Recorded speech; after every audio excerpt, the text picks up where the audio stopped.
Cajuns Joe Charles transfers to McNeese. It's a Locked On Sunbelt.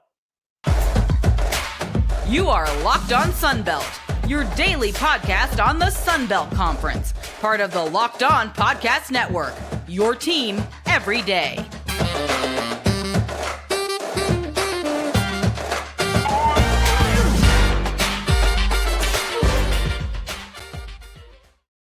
All right, Dave Schultz, Locked On Sunbelt, your team every day. This may be a little bit of a shorter episode. We will see how it goes. We'll get to the baseball. We'll preview that for coming up this weekend. But the big news on a Thursday was the Cajuns Joe Charles transferring to McNeese. I'm not going to say I saw that one coming because I didn't. I thought that could be a place he could end up. That or Nichols, if he wanted to stay in the state. It is being reported. I don't know about being reported, but it's on the Twitterverse. And since it's on Twitter, it's got to be right that he had Power 5 offers like Ole Miss and Bama, and you're going to McNeese. Okay. Now, that obviously, it, feeds in the issue that the Cajuns are having, or Cajun fans are having, with the basketball program here in Lafayette. Will Wade went to the NCAA tournament, wins the conference regular season, wins the conference tournament, does get hammered in the NCAAs, did not perform well in the NCAAs at all. They got steamrolled in the NCAAs. And we'll find out he may or may not be up for the Arkansas job. So what he said a couple of days ago may or may not be true that he's coming back. We'll see. All right, money talks, as we've seen. But Joe Charles kind of leaving. I'd really, and maybe we'll get Joe on and talk to him. Or he doesn't have to come on. Maybe I'll just talk to him and find out what were the reasons why.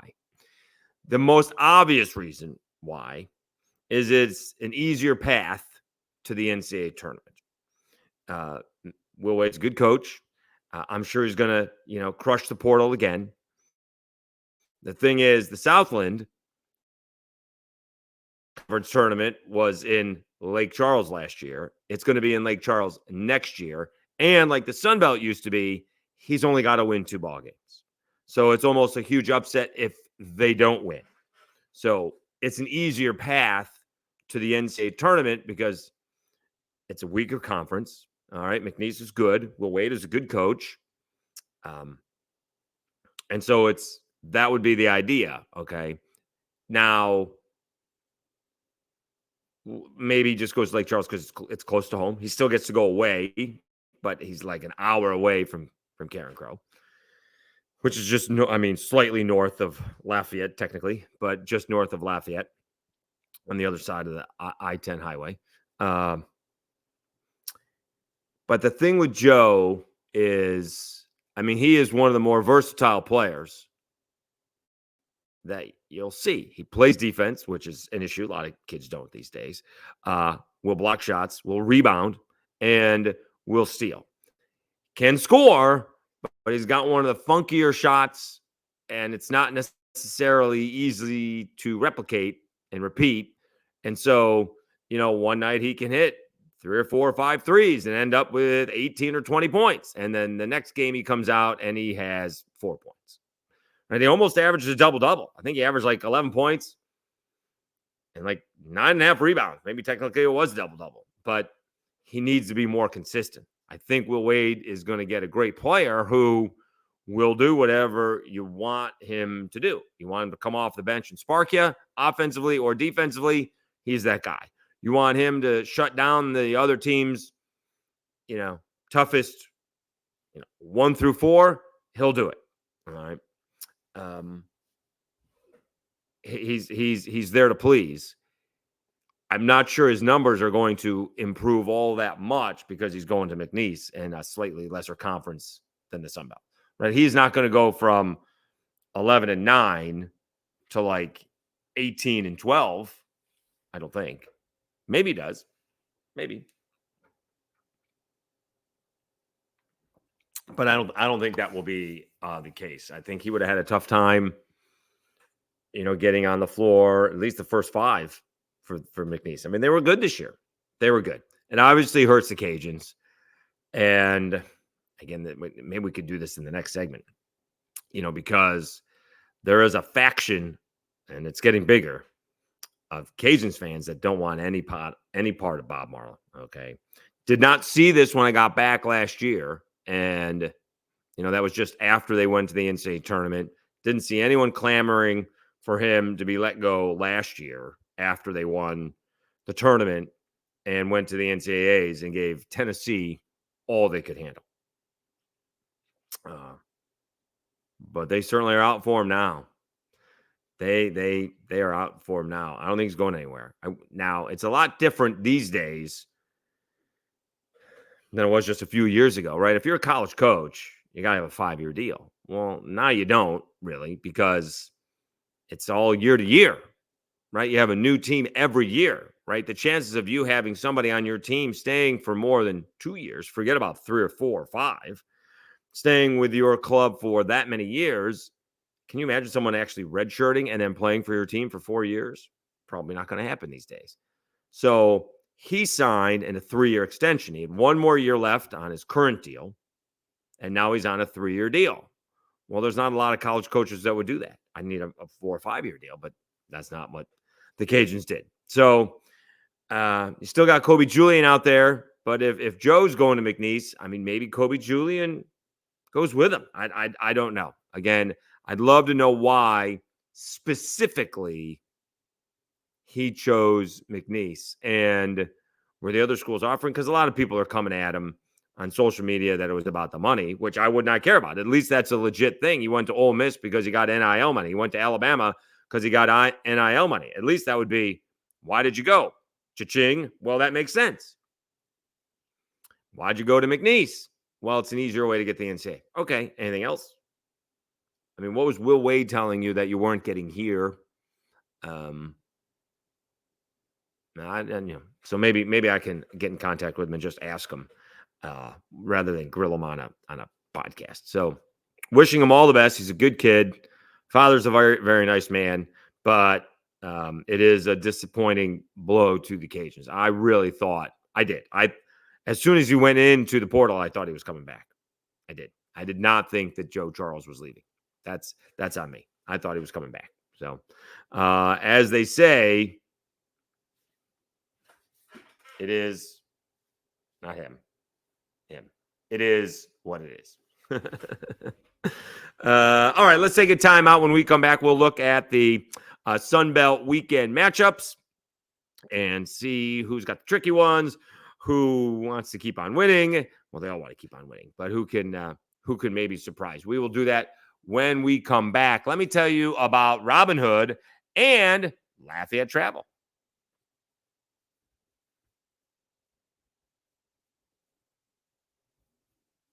Did you know that even if you have a 401k for retirement, you can still have an IRA?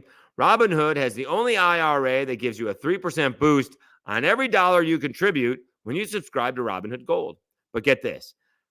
Now through April 30th, Robinhood is even boosting every single dollar you transfer in from other retirement accounts with a 3% match. That's right, no cap on the 3% match. Robinhood Gold gets you the most for your retirement thanks to the IRA with a 3% match. This offer is good through April 30th. Get started at Robinhood.com/boost. Subscription fees apply. And now for some legal info. This claim as of Q1 2024, validated by Radius Global Market Research. Investing involves risk, including loss. Limitations apply to IRAs and 401ks. 3% match requires Robinhood Gold for 1 year from the date of the first 3% match. Must keep Robinhood IRA for 5 years. The 3% matching on transfers is subject to specific terms and conditions. Robinhood IRA available to U.S. customers in good standing. Robinhood Financial LLC member SIPC is a registered broker-dealer. And Lafayette Travel. Escape to Lafayette, Louisiana, the happiest city in America, where every visit is uniquely seasoned with unforgettable experiences. Savor world-class cuisine, including mouth-watering boudin, savory gumbo, and piping hot crawfish, seasoned to perfection. Experience lively festivals that celebrate Lafayette's one-of-a-kind heritage. Explore magnificent trails that lead you through our rich cultural history and breathtaking beauty. Discover the untouched purity of our cypress and Tupelo swamps, where you can paddle past nesting birds and sunbathing alligators. Immerse yourself in the vibrant rhythms of Cajun and Zydeco music that can be heard any night of the week. Whether your passion is for our rich cultural history, the bustling culinary scene, or the distinctive blend of Cajun and Zydeco music, the happiest city in America has something for everyone. Start planning your adventure at LafayetteTravel.com/season.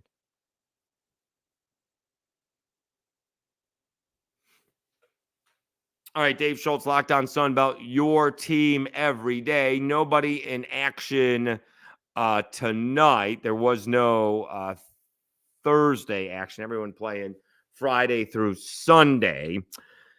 Let's start off with the hottest team in the nation. It is the Louisiana Raging Cajuns. They have won 12 in a row. They're hosting ULM. I'm missing Friday and Saturday's games. Going to be in Mississippi. We'll be back for Sunday's game. Cajuns going with Herman, Chase Morgan, and apparently Carson Fluno on Sunday. So we'll see. All right. Jack Martinez did pitch and actually started 4 innings on Tuesday. And he did say that he's raring to go. He usually comes in following Chase Morgan. So Wednesday, Thursday, Friday, he'd have 3 days rest. He'd be raring to go behind Morgan on Saturday. We'll see how far Chase can go. We'll see what happens on Friday. That's been a great 1-2 punch, Herman and Langevin. Cajuns fell as of Thursday evening to 48 based on who played and who didn't, and who won and who lost. I don't think the LSU victory over Vanderbilt changed anything for the Cajuns. Although, I mean, the Cajuns played both of them and lost to both of them. But they're sitting at 48th. They were up to 47. We'll see what happens. Tune into the Schultze cast tomorrow morning, 6:55, and we'll see what where they are when all is said and done Thursday night in college baseball. ULM, let's see here. They did beat Coastal Carolina in one of the games that they played, but they are 3-6 in conference play, 15-14 overall. Let's see what we got for statistics. I don't really know too much about ULM baseball these days. These statistics, I don't think they do team. Do they do team? Let's see. Or they actually do. A lot of times they do. Let me see here. Individual. Here we go. Overall batting statistics. We got batting. ULM is 6th. They're hitting 288. Cajuns hitting 293. Those are conference stats only. Let's see if we can get. Oh, no. Those are overall stats. Excuse me. I had the overall stats. All right. Overall stats. That's right. So the Cajuns are batting 293 to ULM's 288. Pitching-wise, Cajuns lead the league with a 3.81 ERA. ULM is 9th with a 5.66 ERA. So, again, Cajuns should be favored, and the Cajuns have put themselves in, again, we've talked about this, they need to sweep. As ridiculous as that sounds, that's where they are. Okay. No, we need another tab open because I like having that. I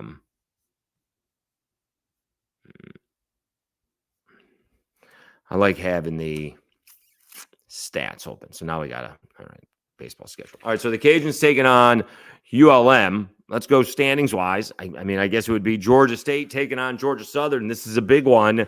Georgia State right behind the Cajuns.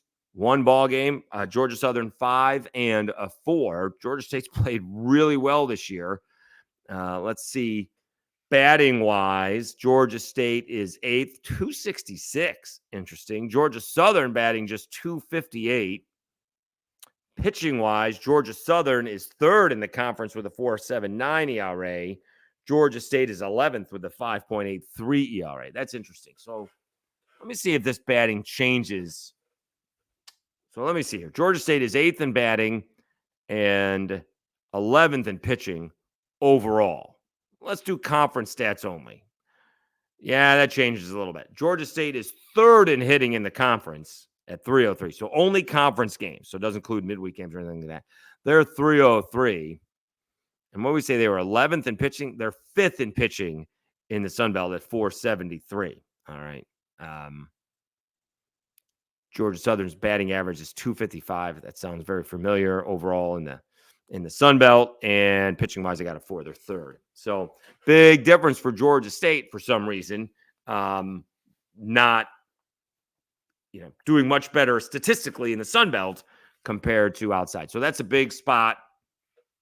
Georgia State could start to separate themselves from teams chasing them. Southern Miss is just one game behind them, but then you have Coastal, App, Georgia Southern, all 5 and 4. If Georgia State wins 2 out of 3 this weekend, they'll be in good shape trying to, again, keep up with the Cajuns. All right, let's see what else we got. Might as well go to Southern Miss. Southern Miss going to South Alabama. I mean, can South Alabama turn it back on? I don't know if they've gotten injuries or anything along those lines. Southern Miss, actually, although they did lose to Southeastern earlier this week, they're 6 and 3. They're right there. They're, what did I say, 18 and 11? Is that my memory? Southern Miss is 18 and 11. All right, that's pretty good. So they are right there in only 2 games behind the Cajuns. I don't think the Cajuns don't play Georgia State. Cajuns do play Southern Miss. So I don't think the Cajuns play Georgia State. So important for Southern Miss to take care of South Alabama. And at the same time, if South Alabama wants to get into the tournament, is it all 14 teams get in? Or is it not quite? Why do I think the bottom 2 don't get in? Like the 12 teams get in. I think that may be the case. So we'll still see. It's probably a bigger series for South Alabama to try and right themselves. They're at home. You kind of have to win these home series. All right. Let's take a quick timeout. When we come back, we'll wrap up the Sun Belt baseball preview. Kind of going over the standings as we are doing it. Let me tell you about Gametime.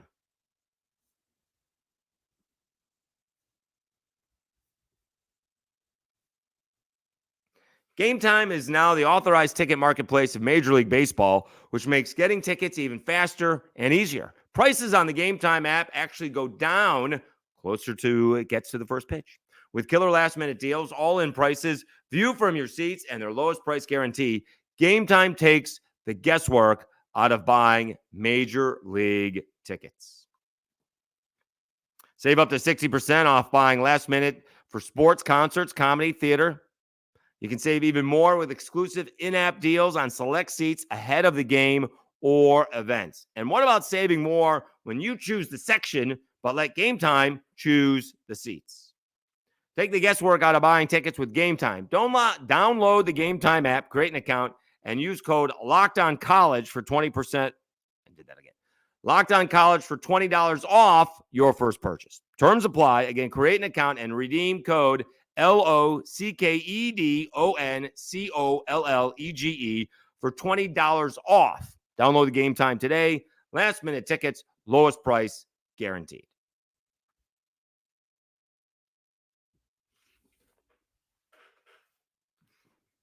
One is 20% off. The other is $20 off. Sorry. All right, quickly. Dave Schultz, Lockdown Sunbelt, your team every day. James Madison taking on App State. James Madison has this great RPI, but not a real record to match it, right? They are 3-6 in the Sun Belt and 16-12 overall. So they were 13-6, it appears, before conference play. And now 16-12. Let's see where they are in the RPI. Because they had like a top 10 RPI. They're obviously nowhere near that anymore. They're 31. So still really good RPI. Let's find out why that is. Well, they beat Arkansas. That's a good way to do that. So they played Arkansas 4 times. and they won once. It's pretty good. All right. They played Coastal, but only won once there. I'm really trying to figure out why the RPI is just simply Arkansas. It really is. That's it. Oh, and they beat Virginia Tech. Sorry. All right, so they got a win over Virginia Tech because otherwise their schedule isn't too hotty-toddy either. But they do have already Coastal Carolina in there as well. Whereas LSU and Vandy aren't quite as good, or Houston aren't quite as good as maybe the Cajuns had hoped for. All right, so you beat Arkansas, you beat Va-Tech, you do have a win over Coastal Carolina. All right, so let's see what they do this week against App State. App State comes in with an RPI of 65. All right. Coastal taking on Old Dominion. Coastal righted the ship, right? They lost that first game to ULM, ends up winning the series 2 out of 3. They have a good RPI. They're 22. I mean, that's outstanding. They're still at 22, 20-8 overall, 5-4 in the Sun Belt. So we'll see what happens in that series. Marshall hosting Texas State, tricky spot for Texas State. I think they had some damage at the new ballpark in Marshall, but it's all supposed to be fixed up and raring to go. It was on the outfield fence. But this is a tough spot for Texas State, right? Texas State got swept by the Cajuns for the first time at home. Can they do the same on the road to the Thundering Herd? And Arkansas State taking on Troy. Troy needs to win the series, and if they can sweep, that would be best for Troy. By the way, Old Dominion's got a 61 RPI. That's not bad. Let's see where Troy is. South Alabama is 65. Where is Troy and Texas State? Because I kind of feel like are they underachieving this year? Could that be could be a me thing? Troy is 103. And where did Texas State fall to? I'm missing. Oh, Texas State's 97. All right. So Troy is 103. Texas State is 97. The problem is Marshall does not have a good RPI. They are 190. And by the way, the Cajuns taking on ULM isn't any better. ULM's 171. You start losing games in those series. Even if you win the series, you fall down in the RPI. So it is important for the Cajuns to and for Texas State to take care of some of those teams, because if you're on the outside looking in come Memorial Day and you're wondering why, and all of a sudden you're like, oh, we lost to who? Yeah, but we won the series. Yeah, but you still lost 1 to ULM. You lost 1 to Marshall, and their RPIs are in the 200s by the season ending. So it'll be interesting to see what happens. All right. Heading off to Mississippi, we will be back for a Monday edition. We'll be back to cover the Cajuns on Sunday. We'll see how this bourbon excursion goes. All right. Done this before, although not in Mississippi. I certainly haven't taken a road trip for something like this either. So it is what it is. Yeah, there you go. Said it again. Thanks again for tuning in. Please continue to subscribe and support the channel. Appreciate everybody who has done so thus far. I got a feeling we're going to find out much more about the transfer portal. Players are going to start to commit moving forward. All right. By the way, enjoy the baseball, enjoy the softball. Big alumni for the weekend for the Cajuns.